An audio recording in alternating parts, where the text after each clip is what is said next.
Hello.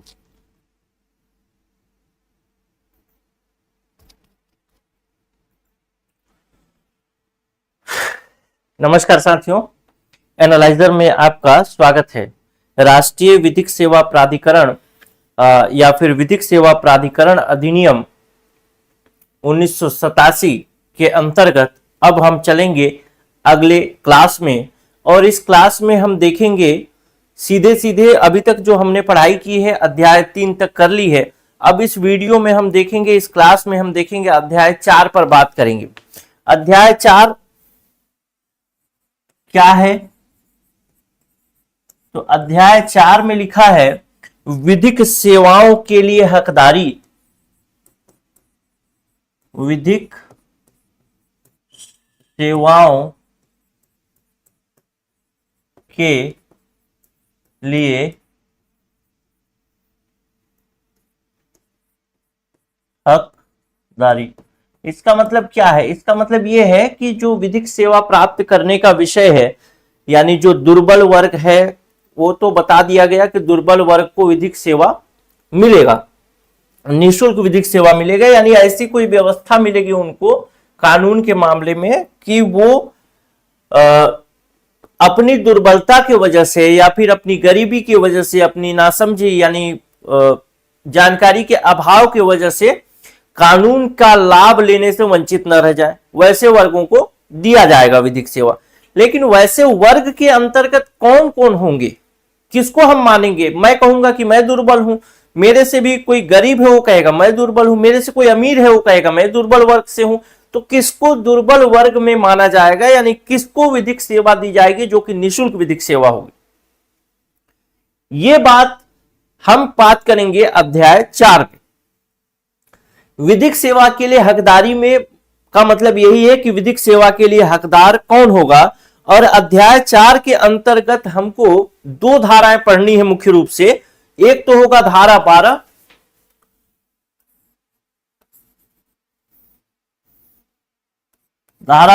और दूसरा धारा होगा धारा 13। यानी कुल धाराएं जो पढ़नी है हमको, वो धाराएं पढ़नी है कितनी? मात्र और मात्र दो धाराएं। ठीक, यानी एक छोटा अध्याय है ये। अब दो धाराओं के अंतर्गत सबसे पहली धारा जो है वह है धारा 12, जो कि कहता है विधिक सेवा देने के लिए मानदंड। और इसी में हमको पता चलेगा कि कौन व्यक्ति विधिक सेवा के लिए योग्य है, कौन व्यक्ति विधिक सेवा के लिए योग्य नहीं है। तो धारा 12 लिखता हूं। धारा 12 क्या कहता है? विधिक सेवा देने के लिए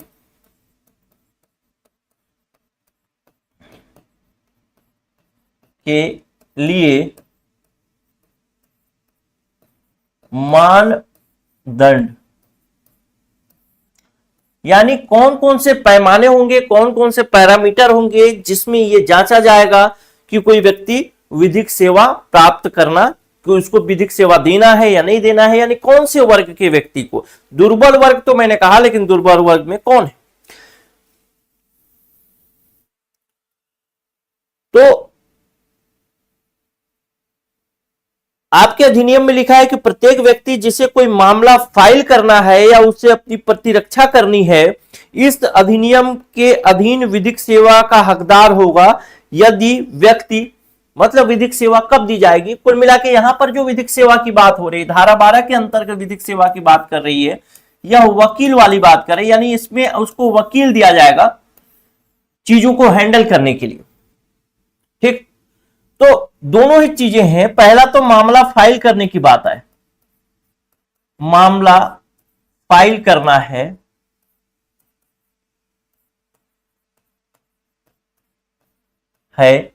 या किसी मामले में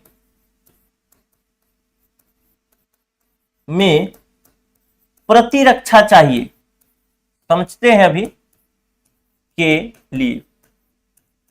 मामला फाइल करना है का मतलब कोई केस अदालत में लगाना है। दूसरा, जैसे मान लेते हैं मैं एक दुर्बल वर्ग से हूं और मेरे जमीन को किसी ने छीन लिया, अब मुझे केस अदालत में लगाना है, तो उसको क्या बोलेंगे? मामला फाइल करना। और दूसरा केस अगर देख लेते हैं, दूसरी कंडीशन देख लेते हैं कि मुझे मेरे ऊपर किसी ने गलत आरोप लगाकर अदालत में एक केस फाइल कर दिया, एक मुकदमा फाइल कर दिया। अब उस मुकदमा से मुझे बचाव चाहिए तो उसको कहेंगे क्या? प्रतिरक्षा शब्द के रूप में जानेंगे। और फाइल करना मतलब अदालत में क्या बोलते हैं उसको, मुकदमा दायर करना से। तो कोई व्यक्ति धारा 12 के अंतर्गत मामला फाइल करना चाहता है या उसकी प्रतिरक्षा करना चाहता है तो उसे विधिक सेवा दी जाएगी, लेकिन कुछ इसके कंडीशन होंगे। कौन से कंडीशन होंगे, कौन सी शर्तें होंगी जब उसे विधिक सेवा दी जाएगी, वो भी निःशुल्क, खासकर वकील वाली सेवा। विधिक सेवा में ध्यान रखिएगा, वकील की सेवा बस शामिल नहीं है। विधिक सेवा में क्या कानून संबंधी जानकारी देना, कानून संबंधी प्रचार प्रसार, ये सब विधिक सेवा के अंतर्गत ही आते हैं। तो सबसे पहला शर्त देखते हैं कि वह व्यक्ति, पहला नंबर पॉइंट देखते हैं कि वह व्यक्ति क्या हो, अनुसूचित जाति से हो या अनुसूचित जनजाति से हो। यानी या तो वह व्यक्ति एसटी वर्ग से हो या एससी वर्ग से हो। एसटी मतलब अनुसूचित जनजाति और एससी मतलब अनुसूचित जाति। दूसरा ख नंबर पॉइंट देखते हैं। ख नंबर पॉइंट कहता है कि जो हमारा अनुच्छेद 23 है,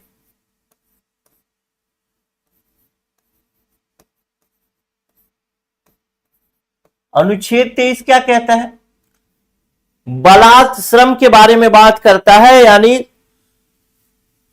मानव व्यापार और बेगार का शिकार शब्द का उपयोग करता है अनुच्छेद 23। अनुच्छेद 23 मौलिक अधिकार है और मौलिक अधिकार में बताया गया है किसी से बेगारी नहीं कराई जा सकती, यानी उसको मजदूरी दिए बिना आप काम नहीं करा सकते, या फिर मजदूरी जो आप दे रहे हैं वह मजदूरी कानून के हिसाब से पर्याप्त होना चाहिए, तभी उसे आप मजदूरी मानेंगे। अगर कानून के हिसाब से आप पर्याप्त मजदूरी नहीं दे रहे हैं, इसका मतलब आप उससे बेगारी करा रहे हैं। ठीक, ये तो रहा बेगारी शब्द। दूसरा शब्द कहता है मानव दुर्व्यापार। तो इस अनुच्छेद 23 में दो चीजें हैं। पहला तो है क्या? बेगारी। बेगारी को मैंने बताया कि जो वास्तविक, जो वाजिब मजदूरी है वो मिलनी चाहिए। अगर वाजिब मजदूरी से कम या बिना पैसे के आप काम करा रहे हैं तो बेगारी है, जैसे बंधुआ मजदूरी टाइप का। दूसरा जो शब्द है वो है मानव व्यापार। मानव व्यापार कहने का मतलब है कि पहले जो, जैसे आज गाय भैंस बाजारों में बिकते हैं, वैसे ही पहले भारत में भी या भारत के बाहर भी दूसरे देशों में क्या होता था, लोग खरीदे और बेचे जाते थे। आप एक मूवी देखे होंगे पद्मावत। पद्मावत में अलाउद्दीन खिलजी का एक दास रहता है, मलिक काफूर। मलिक काफूर क्या था? मलिक काफूर एक्चुअल में इसी प्रकार से मानव व्यापार के द्वारा खरीदा बेचा जाता था, बेचा हुआ व्यक्ति था, यानी वो दास था। पहले के कंडीशंस ये होते थे कि जैसे मैं एक व्यक्ति हूं, मेरे माता पिता ने मुझे बाजार में बेच दिया, जैसे आप सामान्य तौर पर गाय बैलों को बेचते हैं वैसे बेच दिया जाता था, और मेरे को कोई अमीर आदमी खरीद के ले जाता, मैं उसके यहां जो भी मुझे काम करता वो काम मैं करता, मैं उसका दास बन के रहता। ठीक, नौकर नहीं, ध्यान रखिए, नौकर नहीं, दास। दास शब्द नौकर से भी निकृष्ट शब्द में आता है। तो दास जो होते थे, यानी मानव व्यापार के अंतर्गत जो व्यक्ति खरीदे या बेचे जाते थे दास के रूप में, उनके कोई भी राइट नहीं हुआ करते थे, कोई अधिकार नहीं हुआ करते थे। यहां तक कि अगर दास ने शादी कर ली और उसका एक बच्चा हुआ तो उस बच्चे पर भी अधिकार दास का नहीं होता था, मालिक का ही होता था। ये पुरानी बातें हो गई। जैसे आज अगर आप एक गाय खरीद के लाते हैं, गाय का एक बछड़ा हुआ तो वो बछड़ा गाय का हुआ कि आपका हुआ? आपका हुआ। तो वैसे ही अगर ऐसा शिकार कोई व्यक्ति है जो कि बेगारी का शिकार हो रहा है या मानव व्यापार का शिकार हुआ है, तो वह भी इस शर्त को पूरा करने के लिए पर्याप्त है, यानी उसे भी विधिक सहायता दी जाएगी, विधिक सेवा दी जाएगी। ग नंबर पॉइंट में देखते हैं जो है स्त्री या बालक। बालक शब्द का मतलब क्या है? बालक शब्द का यहां सामान्य से मतलब, स्त्री तो पता है, बालक शब्द का मतलब है जिसकी उम्र 18 वर्ष से कम हो, उसे हम क्या कहेंगे? उसे हम कहेंगे बालक। ग नंबर पॉइंट हो गया। अब घ नंबर पॉइंट देखते हैं, निशक्त व्यक्ति। निशक्त व्यक्ति यानी फिजिकली डिसेबल, जिसको आप दिव्यांग बोलते हैं, उसको यहां पे बोलेंगे निशक्त व्यक्ति।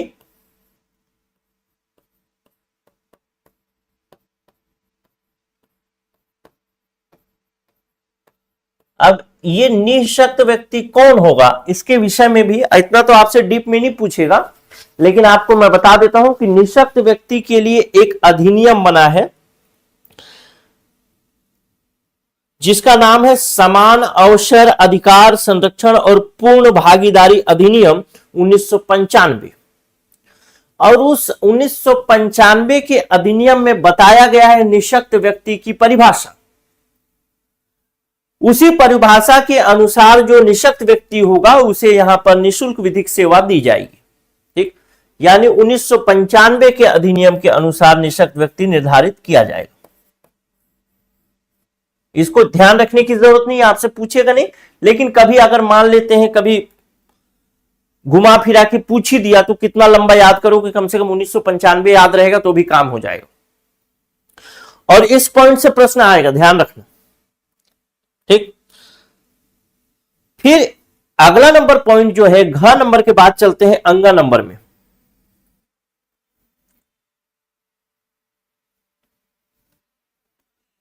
अंग नंबर पॉइंट थोड़ा मजेदार और थोड़ा अच्छा है। अंग नंबर पॉइंट कहता है, देखिए कि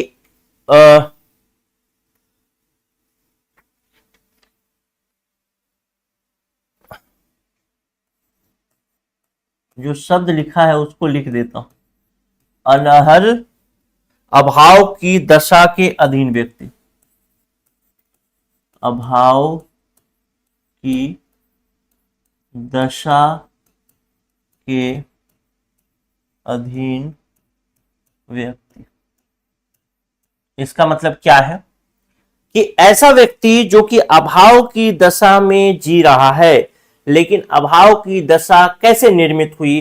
तो जैसे कहीं पर जातीय हिंसा हुई और एक जात के बहुत सारे लोगों को मार दिया गया, अब उसमें से कोई एक दो व्यक्ति बचे हैं उस जात के, तो उसको क्या बोलेंगे? इसी श्रेणी में बोलेंगे अभाव की दशा के अधीन व्यक्ति। ठीक, तो एक एग्जाम्पल तो इसमें लिख सकते हैं जो आपके अधिनियम में दिया गया है, जातीय नरसंहार।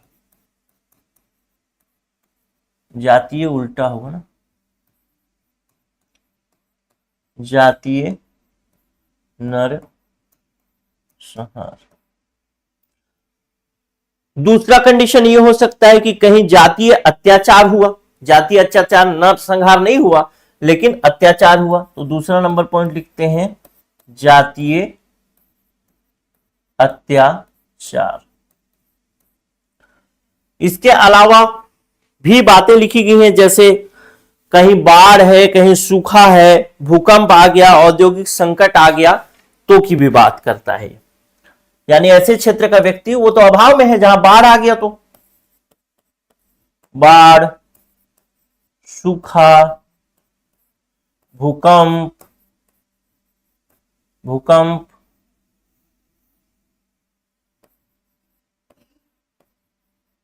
भूकंप, या इसके अलावा कहें कहीं पर एक और आ गया कि औद्योगिक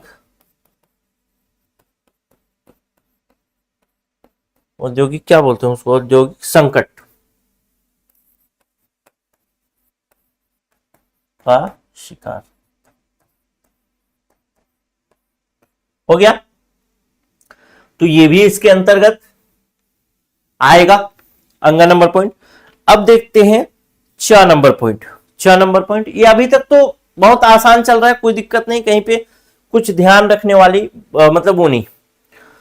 अब एक और वर्ग जो इसमें शामिल होगा जिसको कहेंगे 6 नंबर के तहत, और इसको हम बोलेंगे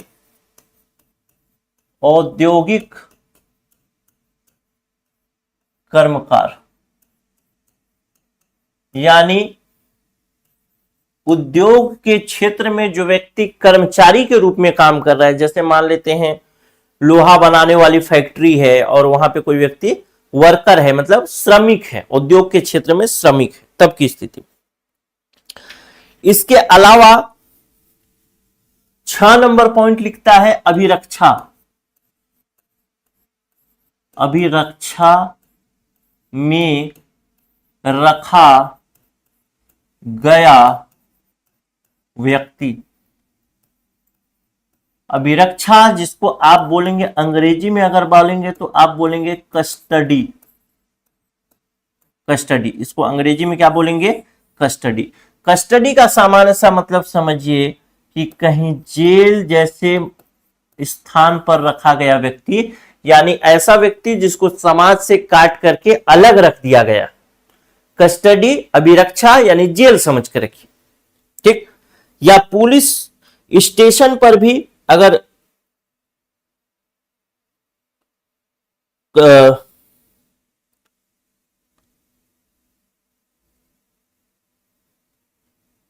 पुलिस स्टेशन पर भी रखते हैं तो उसको भी कस्टडी ही बोला जाता है। लेकिन जेल के साथ पुलिस स्टेशन तो है ही, लेकिन इतना ही तक यह समाप्त नहीं होता, ये आगे भी बढ़ता है। कैसे आगे बढ़ता है?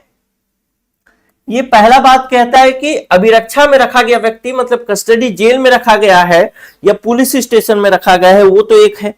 दूसरा, किसी संरक्षण गृह में रखा गया व्यक्ति भी इस वाला जो विधिक सहायता है उसको प्राप्त करने का हकदार होगा। तो इसके साथ अभिरक्षा में क्या क्या शामिल है? तो जेल और पुलिस तो है ही, संरक्षण गृह भी शामिल है। अब कहेंगे संरक्षण गृह क्या होता है? तो मेरा उत्तर होगा, एक अनैतिक व्यापार निवारण अधिनियम बना 1956 में। ठीक, कब बना? 1956 में। और इस 1956 के अनैतिक व्यापार निवारण अधिनियम 1956 की धारा 2 बोला मतलब परिभाषा वाला क्षेत्र है, के खंड 6 में जो संरक्षण गृह की परिभाषा दी गई होगी वही संरक्षण गृह होगा। यानी कहना मैं चाहता हूं कि आपको इतना याद रखने की जरूरत नहीं है, बस ये याद रखिए कि संरक्षण गृह में रखा गया व्यक्ति भी इस सेवा का लाभ ले सकता है, विधिक सेवा का। और संरक्षण गृह की स्थापना कैसे होगी? तो अनैतिक व्यापार निवारण अधिनियम 1956 के अंतर्गत की जाएगी और 1956 के धारा 2 के खंड 6 में बताया गया है कि संरक्षण गृह क्या हो। इसके अलावा किशोर गृह में रखा गया व्यक्ति भी इस सेवा को ले सकता है। और इस किशोर गृह की बात करूं तो ये किशोर गृह कैसे बनेगा? तो एक अधिनियम आया 2015 में। 2015 में आया था कि 5 में? अच्छा, 2015 में इसको अपडेट कर दिया गया था। वैसे ये आया था 1986 में, जिस अधिनियम का नाम था किशोर न्याय अधिनियम। और इस किशोर न्याय अधिनियम के अंतर्गत किशोर गृह की स्थापना की जानी थी। इसके अलावा कोई मनश्चिकित्सीय अस्पताल या मनश्चिकित्सीय परिचर्या केंद्र, मनश्चिकित्सीय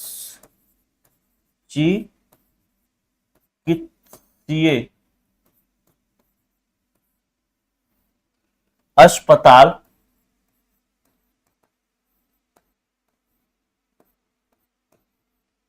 या फिर कहें मनश्चिकित्सीय परिचर्या गृह, परिचर्या चर्या गृह। ठीक, इसमें भी कोई व्यक्ति रखा गया है तो उसको भी क्या, उसको भी विधिक सेवा जो है, निःशुल्क विधिक सेवा दिया जा सकता है। अब ये दो चीजें देख रहे हैं, इसको तो समझ गए कि भाई 1956 में एक अधिनियम आया था, उसके अंतर्गत हुआ व्यापार निवारण वाले के अंतर्गत। किशोर गृह जो बना वो किशोर न्यायिक अधिनियम आया था 1986 में, उसके अंतर्गत हुआ। ये कहां से हुआ? तो ये समझिए कि एक अधिनियम और आया था, जो कि आया था कब? 1987 में, जिसको कहा जाता है मानसिक स्वास्थ्य अधिनियम 1987। यानी ये चीज क्या है जान रहे? जैसे कोई व्यक्ति पागल हो गया, आपकी नजर में पागल हो गया, यानी उसकी हरकत जो है समाज में स्वीकार्य जैसी नहीं है, तो आप उसको कह सकते हैं कि पागल हो गया। या कोई व्यक्ति नशा करने लगा और नशा करते करते इतना एडिक्ट हो गया कि उसको नशा मुक्ति केंद्र में रखा गया, तो वो सब चीजें इसी के अंतर्गत आएंगी। तो इसके अंतर्गत आने वाले व्यक्ति भी निःशुल्क विधिक सहायता ले सकते। ठीक, अब ज नंबर पॉइंट है जहां से प्रश्न और भी थोड़ा डीप में पूछा जा सकता है, तो हम लोग ज नंबर पॉइंट में चलते हैं।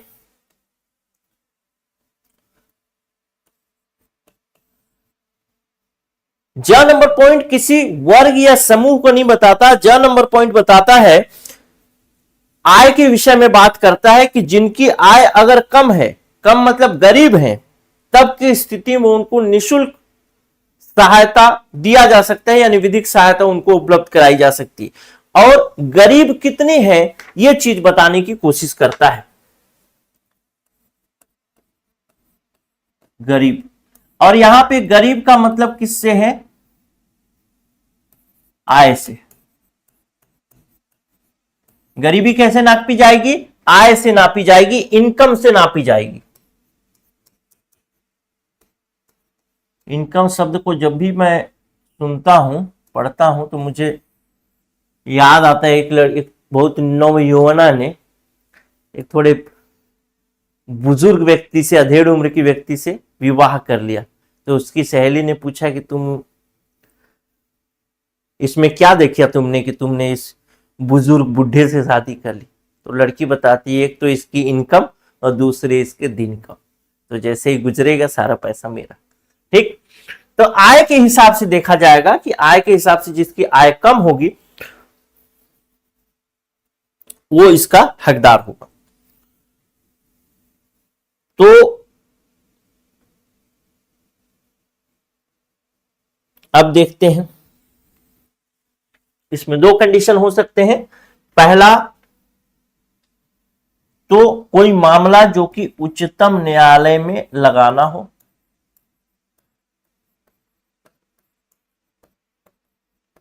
दूसरा मामला हो सकता है उच्चतम न्यायालय से भिन्न। ठीक, मतलब पहला मामला यह है जो कि उच्चतम न्यायालय का है, मान लेते हैं कोई केस फाइल करना है जो उच्चतम न्यायालय में करना है, या अभिरक्षा करनी है यानी बचाव करना है जो कि किसका केस चल रहा है कहां? उच्चतम न्यायालय में।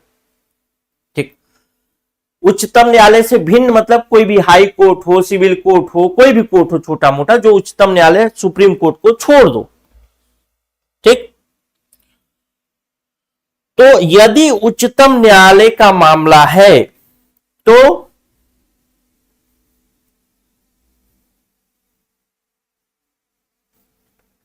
किसी की आय, अगर उच्चतम न्यायालय में मामला है तो किसी की आय जो है वो 12,000 रुपए से कम है मंथली। ठीक, मासिक आय लिखा है।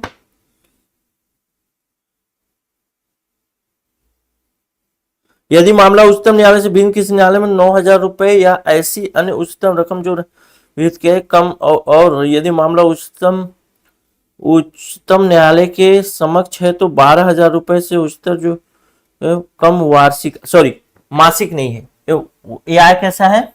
वार्षिक। ठीक, और यदि किसी दूसरे न्यायालय में है तब आय कितनी होनी चाहिए? 9,000 वार्षिक। अब इसका मतलब क्या है? इसका मतलब यह है कि यदि कोई व्यक्ति 9,000 रुपए से कम कमाता है साल भर में, तब की स्थिति में, सॉरी पहला केस देख लेते हैं। यदि कोई व्यक्ति 12,000 रुपए वार्षिक से कम कमाता है, साल भर में पूरे 12,000 ही रुपए कमा पा रहे हैं या उससे कम कमा पा रहे, तो उसे सुप्रीम कोर्ट में केस लड़ने के लिए या अपने बचाव के लिए विधिक सहायता दी जाएगी। दूसरा कंडीशन कहता है कि अगर मामला सुप्रीम कोर्ट को छोड़ दें, किसी अन्य कोर्ट का है और उसकी वार्षिक आय 9,000 रुपए से कम है या 9,000 रुपए तक है, तब उसको विधिक सहायता दी जाएगी। क्या इस वार्षिक आय को बदला जा सकता है? तो इसका उत्तर है कि बिल्कुल बदला जा सकता है। कैसे बदला जा सकता है? इस वार्षिक आय को बदलने की जिम्मेदारी किसकी है? राज्य सरकार की। यानी इस वार्षिक आय की जो सीमा है, इसको राज्य सरकार क्या कर सकती है? बदल सकती है। इस वार्षिक आय यानी सुप्रीम कोर्ट वाले वार्षिक आय को बदलने की जिम्मेदारी किसकी है? यानी कौन बदल सकता है? तो वह है केंद्र सरकार।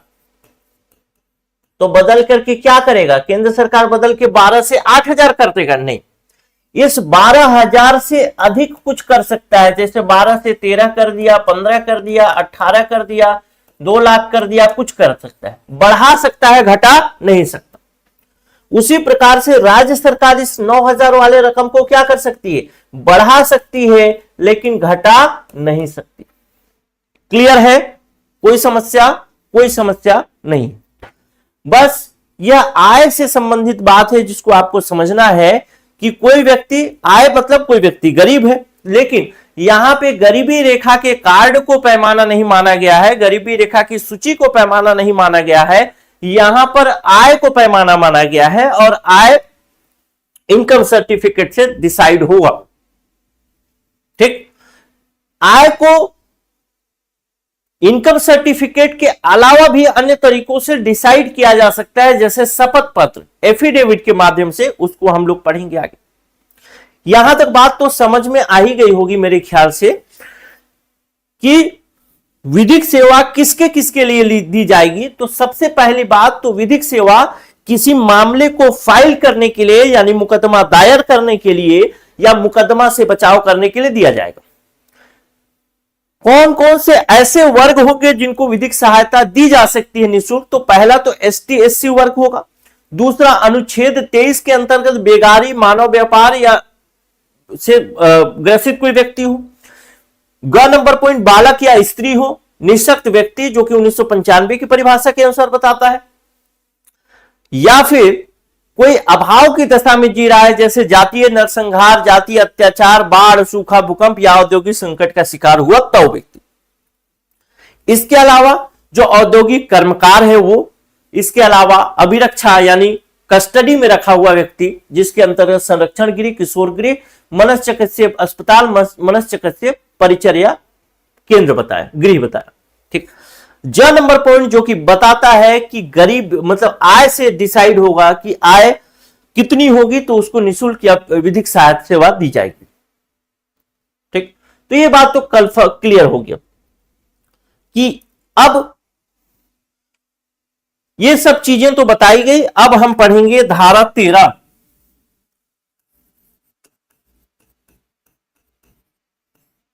धारा 13, धारा 13 कहता है विधिक सेवाओं के लिए हकदारी।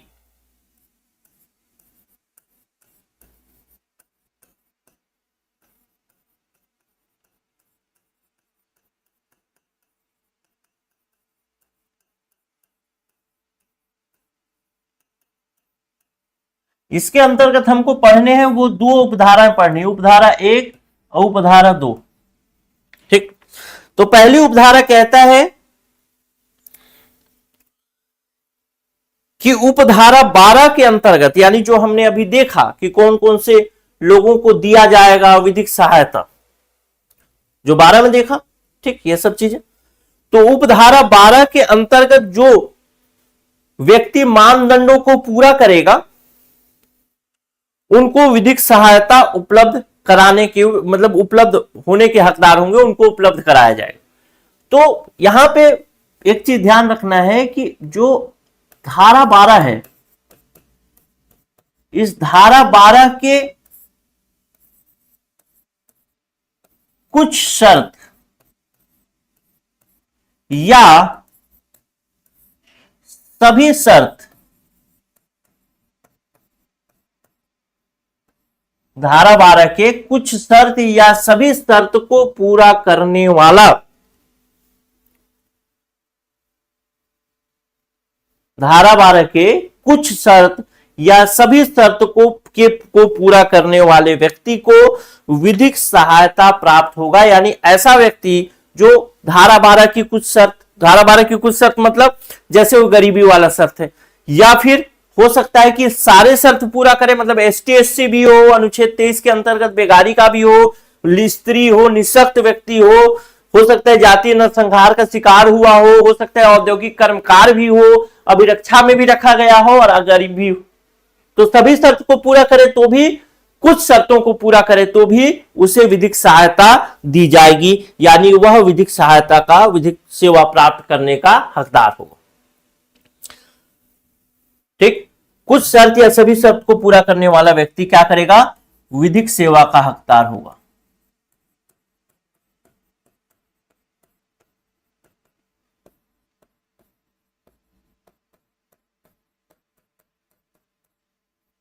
लेकिन यहां पर भी आ गया लेकिन एक बात ध्यान रखना है कि विधिक सेवा दी जाएगी कि नहीं दी जाएगी, यह डिसाइड करने का काम होगा जो भी संबंधित प्राधिकरण होगा। यानी जिस प्राधिकरण के सामने ये जाएगा कि मुझे विधिक सेवा चाहिए, जैसे राज्य प्राधिकरण के सामने गया, जिला प्राधिकरण के सामने, तालुक विधिक सेवा समिति के सामने गया, जिसके सामने भी गया वह डिसाइड करेगा, उसको वो निर्धारित करेगा कि वो शर्त पूरा कर रहा है कि नहीं कर रहा है। पहली बात वो निर्धारित करेगा, और दूसरा नंबर जो मेन पॉइंट है उसको भी निर्धारित करेगा कि क्या इसे सच में विधिक सेवा की आवश्यकता है। ठीक, क्या सच में उसे विधिक सेवा की आवश्यकता है या फिर नहीं है। प्रथम दृष्टया अगर उसको लगता है कि विधिक सेवा की आवश्यकता है तो विधिक सेवा देगा, अगर उसे लगता है कि नहीं, इसे विधिक सेवा की कोई आवश्यकता नहीं, या ये जो केस फाइल करना है या अभिरक्षा करना है इसके लिए विधिक सेवा नहीं दिया जाना चाहिए, सबसे पहले तो सब चेक करेगा, दूसरा देखेगा कि प्रथम दृष्टया उसको विधिक सेवा देना चाहिए या नहीं देना चाहिए। क्लियर है, यही तक बात था उपधारा 1। अब उपधारा 2 देखते हैं। उपधारा 2 को देखने से पहले आपको ध्यान करना पड़ेगा जो ज नंबर पॉइंट पढ़ा था। ज नंबर पॉइंट क्या पढ़ा था कि मामला जब उच्चतम न्यायालय में हो यानी हाई सुप्रीम कोर्ट में हो, तब किसी व्यक्ति की आय 12,000 या उससे कम है तो उसे विधिक सेवा दी जाएगी। अन्य न्यायालय में है तो 9,000 या उससे कम है तो विधिक सहायता दी जाएगी। तो यहां पर हमने बात की थी किसमें, धारा 12 के ज नंबर पॉइंट, ज नंबर ही पॉइंट था मेरे ख्याल से, ज ही था, ज। धारा 12 का ज नंबर पॉइंट, ये ज नंबर पॉइंट कहता है आय के बारे में। अब आय के बारे में तो कहता है, लेकिन यहां पे बताया गया है धारा 13 की उपधारा 2 में कि इस ज नंबर पॉइंट के अंतर्गत आय का निर्धारण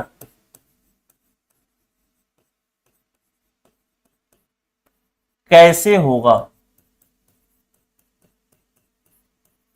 ठीक, तो सबसे पहला पॉइंट तो आय का निर्धारण सामान्य तौर पर जैसा होता है वैसे ही होता रहेगा। अर्थात मान लेते हैं उसके पास आय प्रमाण पत्र है, इनकम सर्टिफिकेट है, तो वो आय का निर्धारक है। लेकिन अगर किसी के पास आय प्रमाण पत्र नहीं है, तब की स्थिति में धारा 13 की उपधारा 2 के अंतर्गत वो क्या कर सकता है, वह एक शपथ पत्र दे सकता है। और इस शपथ पत्र को जो प्राधिकरण होगा वह स्वीकार कर लेगा। कब स्वीकार करेगा, हमेशा ही स्वीकार करेगा, लेकिन एक विशेष परिस्थिति होगी, कोई विशेष कारण अगर आता है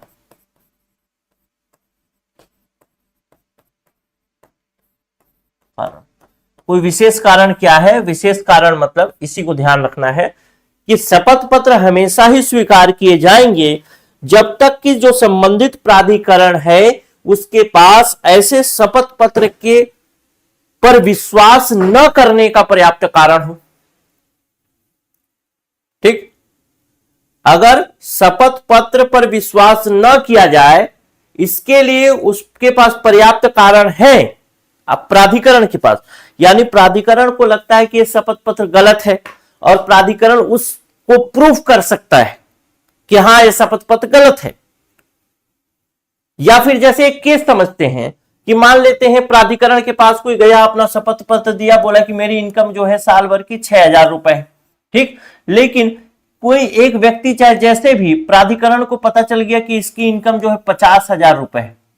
ठीक, तो क्या आयोग इसकी बात को मानेगा? बिल्कुल मानेगा कि हाँ मैंने शपथ पत्र दिया 6,000 रुपए। लेकिन आयोग के पास यदि इस 50,000 का कोई सबूत मिल जाए तब आयोग इसकी बात को क्या करेगा? नहीं मानेगा। यानी आयोग के पास जब तक पर्याप्त कोई कारण न हो तब तक आयोग शपथ पत्र को सही मान सकता है आय के रूप में। तो यहां तक था धारा अध्याय 4, और अध्याय 4 के अंतर्गत हमने दो धाराएं देखी, धारा 12 और धारा 13।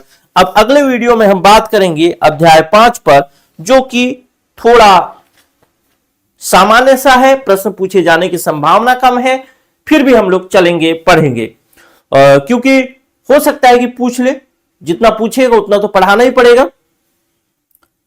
मेन जो आगे बढ़ेगा अध्याय 6 से, जहां से फिर से प्रश्न पूछे जाने की लोक अदालत संबंधित बातें आएंगी, तो वहां से संभावना है। नमस्कार।